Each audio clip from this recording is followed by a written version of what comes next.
আসসালামু আলাইকুম সবাইকে, আশা করি সবাই ভালো আছেন। আমিও ভালো আছি। আজকে আমি পর্তুগালে ভেনিসে যাচ্ছি। আসলে এটা ভেনিস না, দেখতে একদম ইটালির ভেনিসের মতো হুবহু মিল আছে, কিন্তু আসলে এটা হচ্ছে আপনার পর্তুগালের আভেরুতে। অনেক সুন্দর জায়গা এবং ভালো লাগার মতো। আশা করি আপনারা শেষ পর্যন্ত ব্লগটি দেখবেন এবং আমার সাথে থাকবেন। চলে আসলাম মেট্রো স্টেশনে। এখন মেট্রো ধরে আমার চলে যেতে হবে আমার বাস স্টপের দিকে। বাস স্টপে চলে আসলাম। এখন হচ্ছে আমার ওয়েটিং এর পালা। 8:30 আমার বাস, আমি চলে আসছি। এখন আমি বসে ওয়েট করতেছি এবং ভালো লাগতেছে না, টায়ার্ড লাগতেছে। একটা কফি নিলাম, কফি নিয়ে ওয়েট করতেছি বাসের জন্য। চলে আসলো বাস, এখন বাসে উঠে গেলাম। উঠে ওয়েট করতেছি বাস ছেড়ে দিবে। বাস ছেড়ে দিয়েছে গন্তব্যের দিকে। আভেরুতে যেতে আমাদের 4 ঘন্টা লাগবে। 4 ঘন্টা অপেক্ষা করতে হবে বাসের মধ্যে বসে বসে। চলে আসলাম আভেরুতে। এখন বাস টার্মিনালের ভিতরে সবাই বাইর হইতেছি ধীরে ধীরে। তো হচ্ছে কোস্তানোভা। কোস্তানোভাতে এখান থেকে হেঁটে যাবে 4-5 মিনিট। এখান থেকে ট্যাক্সিতে না গিয়ে আমি হেঁটে হেঁটে যাচ্ছি, কারণ হচ্ছে অনেক সুন্দর সুন্দর এরিয়া আর অনেক সুন্দর বিল্ডিং আপনারা দেখতে পাচ্ছেন। আমার ডানে বামে ডুপ্লেক্স ঘরগুলো অনেক সুন্দর এবং ডিফারেন্ট ডিফারেন্ট ডিজাইন দিয়ে ওরা সাজিয়ে রাখছে ঘরগুলো। কোস্তানোভা হাল, এখান থেকে হালটা শুরু হয়েছে। কোস্তানোভা ফেমাস হওয়ার কারণ হচ্ছে এখানে বিল্ডিং গুলা, ঘর এবং এই হালটা সম্পূর্ণ হচ্ছে ডিফারেন্ট। অন্যান্য জায়গা থেকে শুরু হয়ে গেল মঞ্জুরানো প্লেস গুলো দেখার পালা। এখান থেকে সব জায়গা হচ্ছে সুন্দর, একটার থেকে আরেকটু, একটার থেকে আরেকটা সুন্দর জায়গা। অনেক সুন্দর, হেঁটে হেঁটে যেতে হবে। এখানে আবার আপনার নৌকা ভ্রমণ করার সুযোগ আছে। এখানে ঠান্ডা হাওয়া দিতেছে এবং নৌকা মানুষে ব্যবহার করতেছে। অনেক সুন্দর সুন্দর ব্রিজ গুলো সাজিয়ে রাখছে। আর এটা হচ্ছে আপনার উইশ ব্রিজ। এখানের মধ্যে আপনার যা ইচ্ছে এখানে উইশ করে আপনি লেখে যেতে পারেন। এই সব কাপড়ের টুকরা গুলো হচ্ছে উইশের কাপড়। এখানে সবাই সবার ভালোবাসা মানুষের নাম লেখে গেছে উইশ করে। খুব সুন্দর আপনারা দেখতে পাচ্ছেন। ব্রিজ থেকে নৌকাটা অনেক সুন্দর উপভোগ করা যায়। নৌকা ভ্রমণ আসলে আমার কাছে ভিডিও থেকে বাস্তবে আরো বেশি সুন্দর লাগছে। যখন আপনি নতুন কোনো জায়গাতে যাবেন, একদম মানে সুন্দর না হলে আপনার কাছে ভালো লাগবে, কারণ নতুন জায়গা, সো আপনার জন্য নতুন সবকিছু ভালো লাগবে। আর আমি লিসবন থেকে আসছি, সো আমার জন্য অনেক ভালো লাগবে, কারণ হচ্ছে লিসবনের অনেক বেশি ট্রাফিক। প্লেসটা একদম নিরিবিলি এবং পরিষ্কার, প্রাকৃতিক পরিবেশে ঘেরা এই শহর আভেরু শপিং মল। অনেক সুন্দর কালারিং বেলুন দিয়ে এটা সাজিয়ে রাখছে উপর, এবং ডানে বামে হচ্ছে শপিং মল গুলা, বিভিন্ন ব্র্যান্ডের কাপড়ের শপ এবং ব্রাইটিস।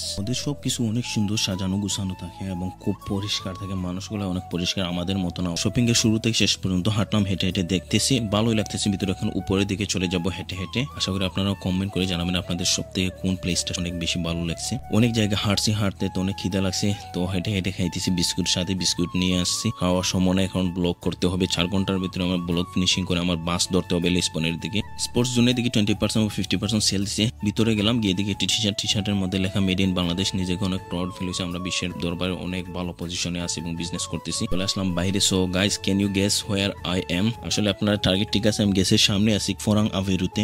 রেস্টুরেন্ট এবং হোটেল বিজনেস এখানে খুব বেশি জমজমাট। এখানে আপনার চিপার প্রাইজের হোটেল আছে এবং চিপার প্রাইজের খাবারের ব্যবস্থা আছে। আপনারা দেখতে পাচ্ছেন ম্যাকডোনাল্ড আছে এখানে। ম্যাকডোনাল্ড থেকে একদম কম দামে আপনি খাবার পরিবেশন করতে পারেন। নদীর মধ্যে বয়ে যাচ্ছে একটার পর একটা নৌকা। 360 ডিগ্রি অ্যাঙ্গেলে একটি ভিডিও নিলাম। এই গরমে যদি হাঁটতে আপনার ভালো না লাগে এবং পরিবার নিয়ে যান, তাহলে আপনি নিতে পারেন একটি টমটম বা মিশুক। এখানে টমটম বা মিশুকের ব্যবস্থা রাখছে ওরা। এখানে একদম প্রাইস দেখেন আপনার 15-20 দিয়ে রাখছে এবং নৌকার ব্যবস্থা আছে, আপনি নৌকা নিতে পারেন। হাঁটতে ভালো লাগতেছে না, পয়সা খরচ করবেন না, তাহলে এখানে অনেক সুন্দর ব্যবস্থা রাখছে। এখানে ডিসপ্লে সবসময় এখানে লাগাই থাকে 24 ঘন্টা। এখানে ডিজে মিউজিক এবং আপনার খেলা চলতেছে টিভির মধ্যে। আমার 4 ঘন্টা কিভাবে গেছে আমি নিজেই জানি না। এখন আমার খাওয়ার পালা। এখন খাবারের জন্য আমি একটা রেস্টুরেন্টে যাবো। হেঁটে হেঁটে আমি যাইতেছি আমার রেস্টুরেন্টের দিকে। এখানে কম দামে একদম রেস্টুরেন্টে খাবার মিলে। রাস্তার মধ্যে একটা বিলাই পেলাম। বিলাই আমাকে ওয়েলকাম জানাচ্ছে, হাই বলে। ওমা বড় লোকদের এরিয়া বলে কথা। দেখেন অনেক দামি কারগুলো পার্কিং করে এবং অনেক সুন্দর সুন্দর গড়। পর্যটনদের জন্য অনেক সুন্দর সুন্দর দোকানগুলো আর ঐতিহ্য তুলে ধরছে দোকানগুলোতে। আমিও চলে আসলাম দোকানের ভিতরে এবং একটার পর একটা গ্লাস লাগাইতেছে এবং দেখতেছি টেস্ট করে কোনটা আমাকে বেস্ট লাগে, এবং লাগিয়ে দেখলাম এটাই আমার জন্য বেস্ট। এটা নিয়ে নিলাম। চশমাটা অনেক সুন্দর লাগতেছে আমার কাছে।